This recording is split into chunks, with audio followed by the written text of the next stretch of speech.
Now I chose to do this video dark because of the dark thing.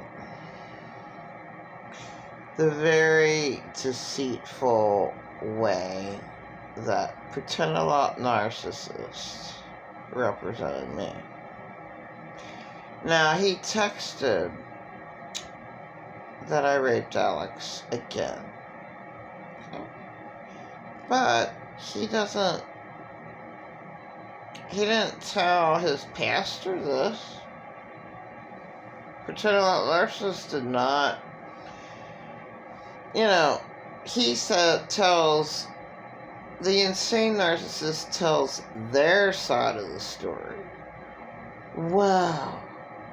Oh, I did all this for her. First, they conditioned them with brainwashing them of how good of a person that they really are. Well, I gave her all my food. I gave her a place to stay. I paid for her phone. Now, he doesn't tell the pastor that he gave his one God, that an individual that didn't need it, $5,000 this year, by having $4,000 taken out of his bank account, and they gave him late fees. Now, he didn't bring up that at all. He didn't even spend $500 on my phone this year, but the individual that had $200,000,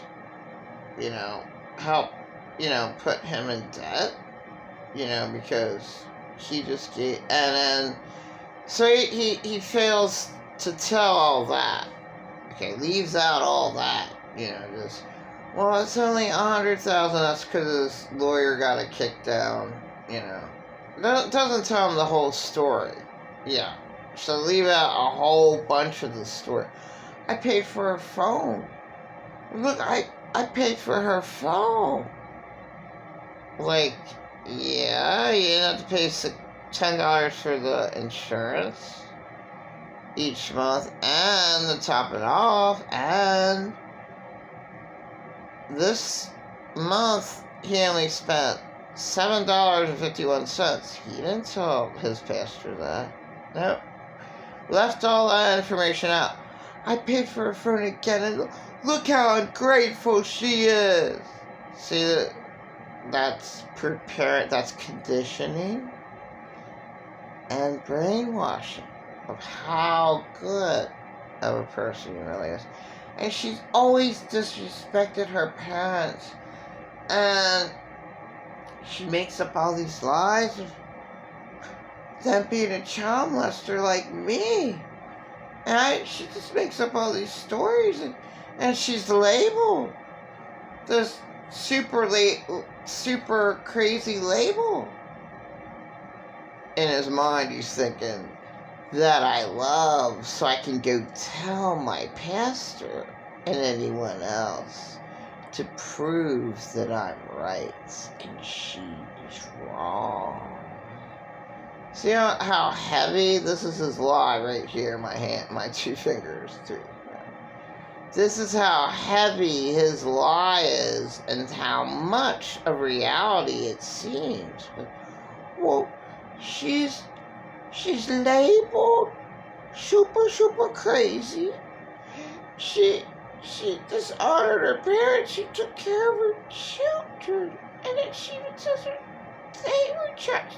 Look how bad she is. She is just so evil, so bad. But that's okay because she's labeled super crazy. This is what I have to put up with. Do you understand? Do you understand, Pastor Mr. John Smith Jr.? I don't know. Michael Smith is that was like a common name, and it was just so funny in my grade school. There was a kid that wasn't when I was in grade school in Sacred Heart, every single kid stayed in the class. Now he came maybe a little bit. He wasn't in the kindergarten class, but all the same kids like stayed in the class, and for like it's 8 years, but yeah, you only 9 years would be the kindergarten to 8th grade.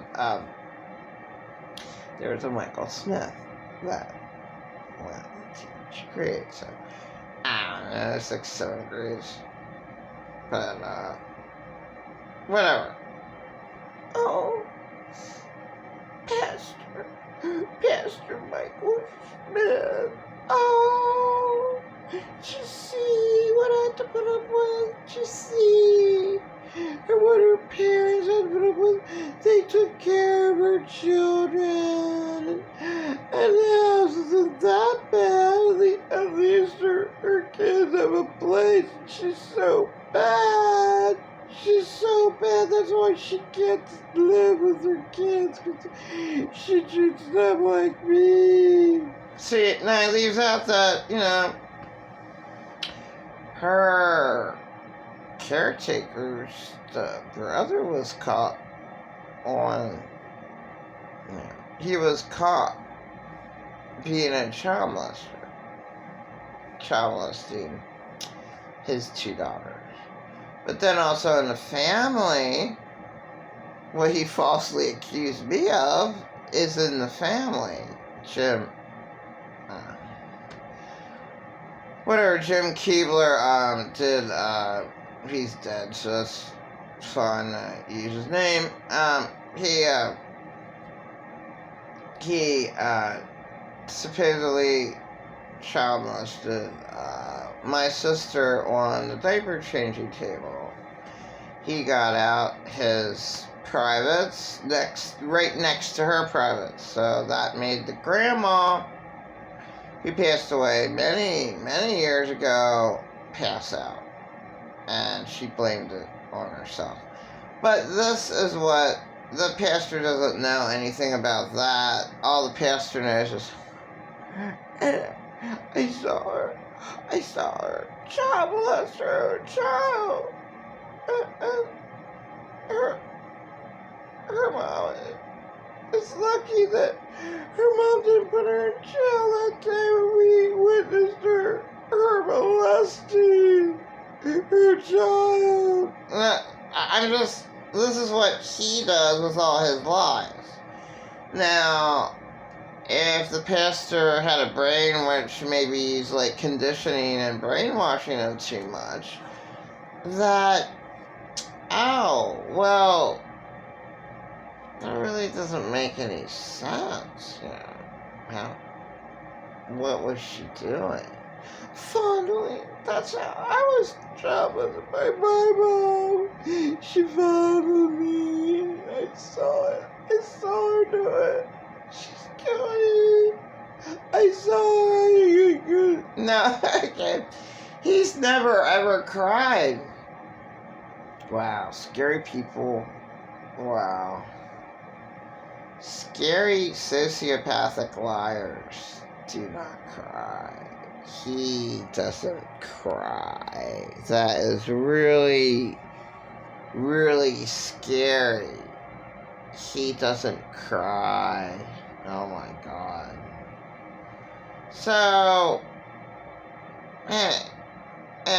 this ain't kid friendly.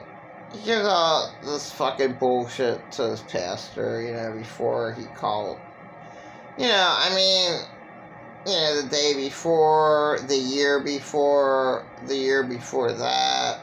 He's been going to this church for a long, long, long time. Alright. So he conditions them to believe the way he wants them to think the truth is. So he's a really, really good brainwasher. Manipulative liar. I like brainwashing much better than gaslighting. But yes, gaslighting. Which is a horrific abuse. It totally gives the victim mental illness. Mental illness is caused by gaslighting. Is caused by brainwashing. And it depends on the years that's gone by, and it has nothing to do with the victim being mentally ill.